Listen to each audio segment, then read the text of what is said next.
Hey, BigQuery fans, it's David Chandler here, aka Dr. Fibonacci. I'm a freelance trainer on data analytics with Google Cloud and generally a raving lunatic fan of Google BigQuery. Today, I'm going to show you how to use familiar spreadsheet tools to process very large data sets using the power of Google BigQuery on the back end. Let's jump into it. We'll start here in a new browser tab and go to Google Cloud Console. And we'll hit the / key to go into the search bar and just arrow down to BigQuery here. I've got a few data sets already in the BigQuery Explorer, but the first one I want to use is going to be the public data set with historical air quality. So BigQuery has about 160 public data sets, maybe a little more now. So we can just click Add Data up here and Public Data Sets. I'm just going to search for EPA because I know we have a historical air quality data set in here. And we'll click View Data Set. That actually launches a new tab, and it should take me right to the data set over here in the Explorer. So there it is, EPA Historical Air Quality. And the one I want to look at is this PM25 Hourly Summary. See where it's gone here, PM25 Form Hourly Summary. Yep. So PM25 is particulate matter 2.5. This is smoke in the air, basically, larger particles. And there's about 600 monitoring stations that measure this continuously in every state in the country. And we've got about 10 years of historical data here in BigQuery, as we'll see shortly. So here's all the fields in the schema for this table. If we have a look at the Details tab, we can see that this table was last updated April 4th. And it's got 47 million rows in it. So that's a pretty large table. If you were to put that much data into a regular spreadsheet, it would certainly choke. What we're going to do now is open BigQuery Connected Sheets. So to do that, we just click Open In and select Sheets. And this actually creates a connection between this entire public data set and a Google Sheet. So you can see some of the same sample data here that we saw in the preview. Then let's start with a chart. So you can imagine, again, what would happen if you put 47 million rows of data into a sheet? It's probably going to choke, but we can use the power of BigQuery now on the back end. So we're not going to worry about that. So let's do a column chart. And on the x-axis, let's put the date local timestamp. And we will group by year. And then for our series, we're actually going to use the sample measurement. And we want to take the average of that sample measurement over the year. Let's go ahead and sort it by the date local values to ensure we're looking at years in order. And then I'm also going to add a filter for my home state, what used to be my home state of Colorado. So we'll just clear all here and scroll down, or we could type up in the bar Colorado and we'd get that. Right? And when I click apply here, what it's doing is it's going and querying that entire table, filtering out for the state of Colorado, grouping by year, and then taking the average of those sample measurements on 47 million rows of data. And you can see it's done before I could even tell you all that. That's the power of BigQuery Connected Sheets. Let's take them a level further now. One of my favorite tools is pivot tables in a spreadsheet. So let's go ahead and do one of those. We'll go back to the Data Connection tab and click Pivot Table. We'll create a new sheet for this. And let's pivot by year and month so we can look at those average values a little bit more granularly. So for rows here, we will choose not county code. I meant to choose date local. Let me try just dragging it over. Date local. There we go. Group by year. For our columns, we're going to do date local, but grouped by month. Our values, we're going to want some of those sample measurements, and we're going to want to take the average. And then for filters, We'll once again filter on state of Colorado. So clear all, type a little bit of Colorado here, select that. Okay.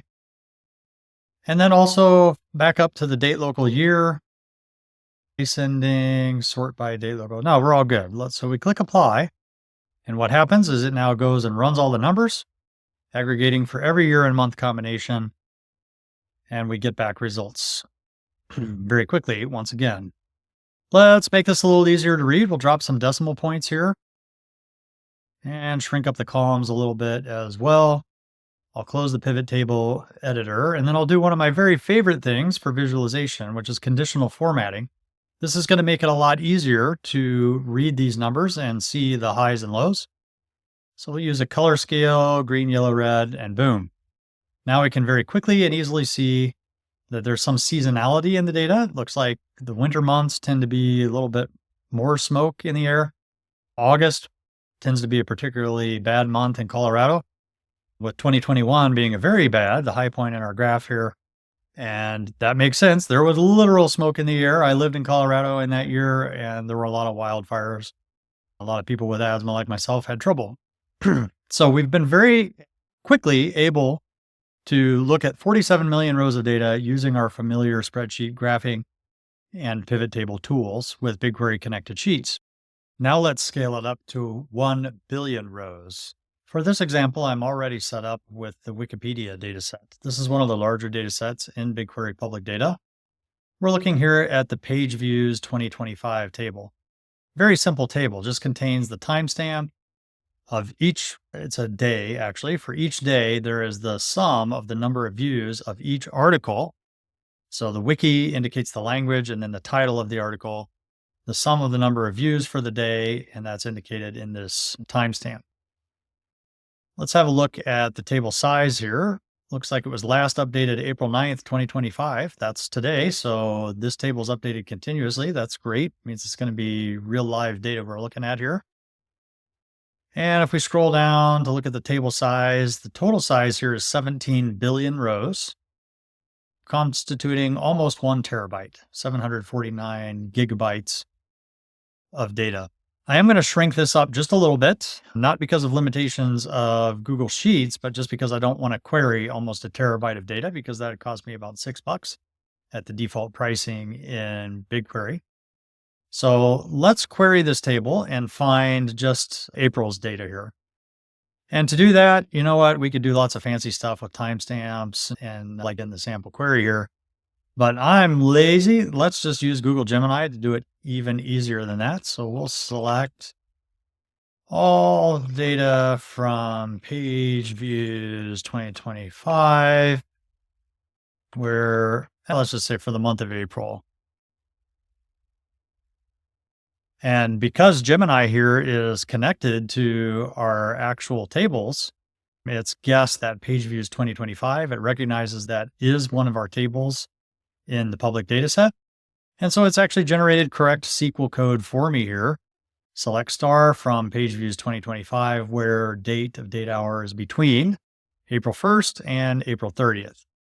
That'll certainly cover it. I'll just go ahead and insert that and then run this query.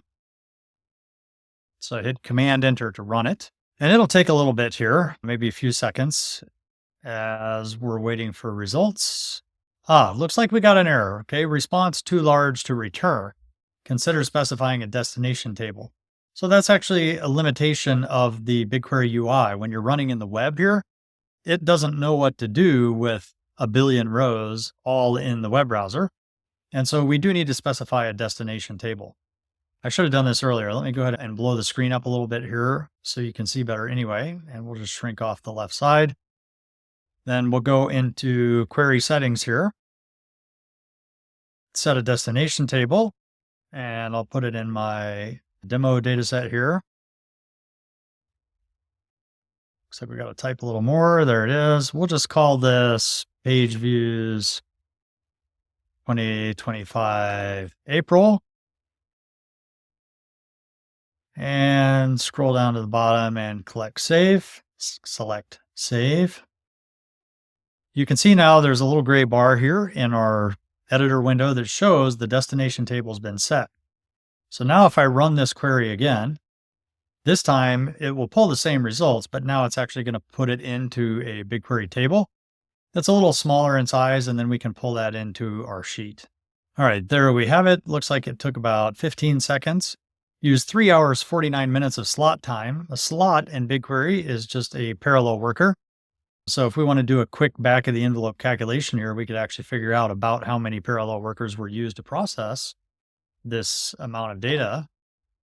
Let's just go ahead and launch the calculator here. We'll call it 3.8 minutes, hours, times 3,600 seconds in an hour.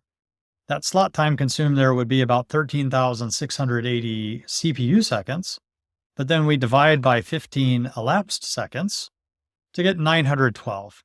So we used about 912 workers in parallel running this query over that almost a terabyte of page views data from Wikipedia.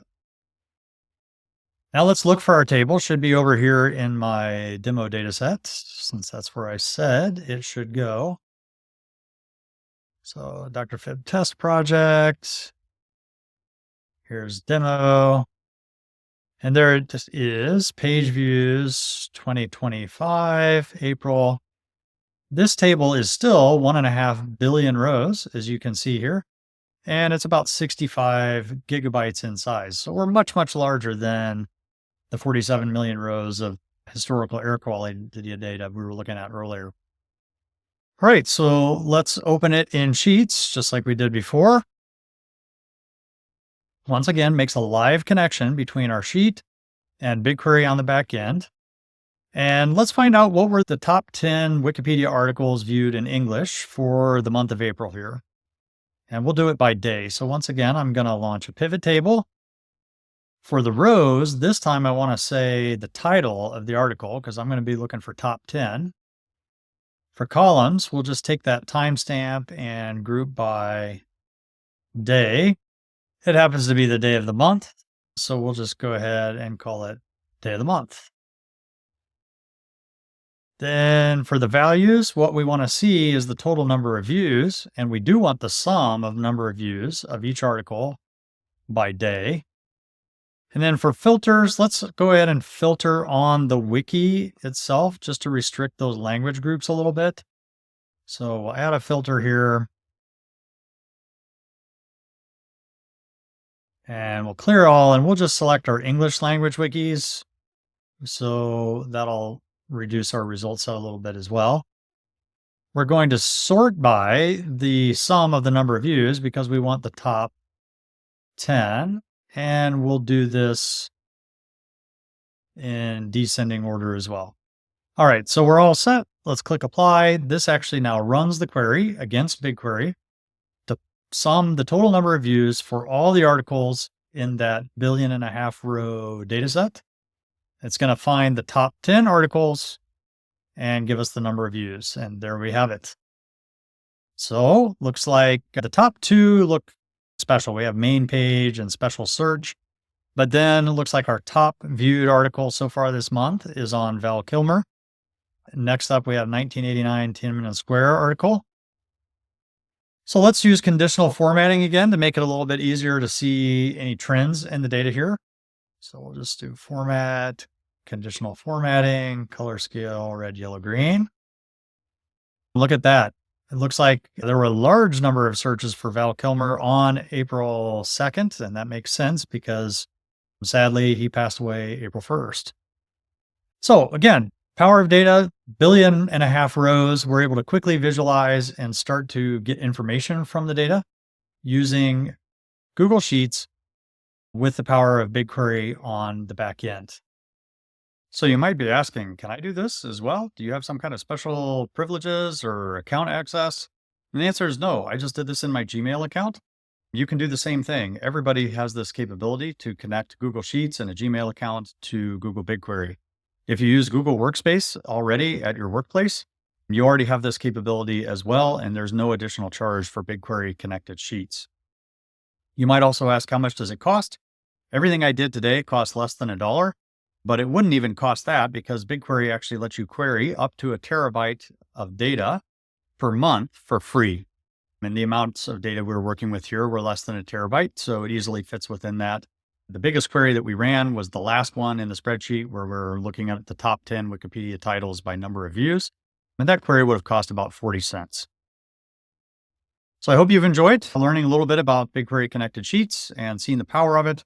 If you're interested in doing more with that, definitely check the link in the comments below. You can sign up for a little bit of time with me, or I've got resources on my blog as well. See you next time.